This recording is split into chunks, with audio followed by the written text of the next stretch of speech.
Storm Watch 12 weather on News Watch 12.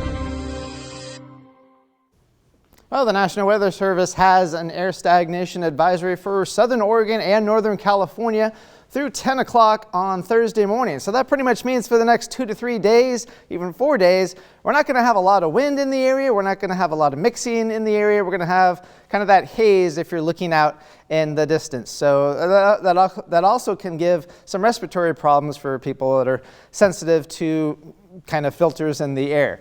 We're going to be looking at high pressure dominating the west coast for the next several days, but there is an area of low pressure offshore. This is actually going to move down to our south. Show you that here in a little bit. By current temperatures right now, it's awfully cold east of the Cascades, generally between 24 and 28 degrees, right around freezing into the Shasta Valley right now. 45 in Medford, though 9 degrees cooler already in Grants Pass, mid 40s along the Oregon coast. We're going to stay cold tonight. Teens east of the Cascades 12 and Lakeview, teens to low 20s down into Siskiyou County, mid 20s here in the Rogue Valley. So another very cold night, upper 30s for Brookings for tonight. Tomorrow we're going to be looking at a lot of sunshine, just like we were looking at for today, in upper 40s to low 50s for most locations, although be about the same temperature here in Medford for tomorrow, about 60 degrees for Brookings. Again, we've just had high pressure dominating the west coast for the last couple of days, and we're going to continue with that pattern, except for that system that I was showing you earlier.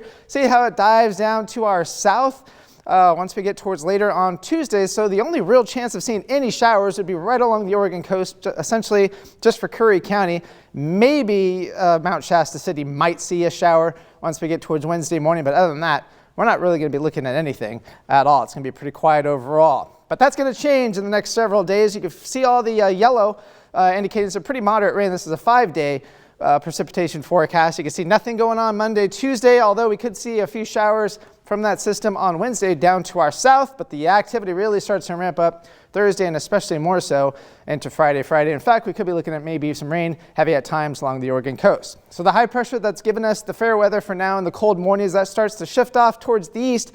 That system that we were just looking at goes into California, so that's going to give us a few more clouds into our region, but then that's going to kind of open the door for a more westerly track for a bunch of systems moving in. So we're going to be looking at a colder and active pattern really beginning Wednesday night into Thursday. We could be looking at snow levels about 2,500 feet to 4,000 feet, kind of fluctuating in that time frame through the weekend. In fact, we could be looking at maybe 1 to 2 feet of snow for Crater Lake during that time. So that kind of gives you an idea that it's going to be a pretty active pattern. And then we might get a little bit of a break towards the latter part of next weekend.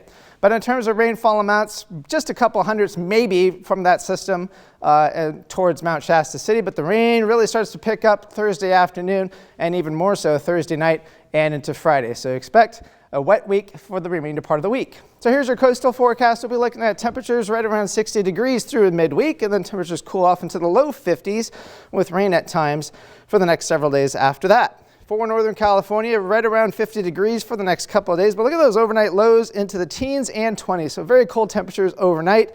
And then rain and snow ramps up once we go through Thursday and into Friday. For Klamath Basin, right around 50 degrees, but cold overnight lows into the teens, although they nudge up just a little bit into the low 20s as we get to the end of the week, but plenty of rain and snow into the forecast. Same kind of scenario for the Cascades, although not much rain in the forecast. A lot of snow, though, will be in the forecast, and highs only into the 30s beginning on Thursday. And here in the Rogue Valley, we'll be in the 50s through Wednesday, cooler off into the 40s, so awfully chilly with rain ramping up Thursday and Friday.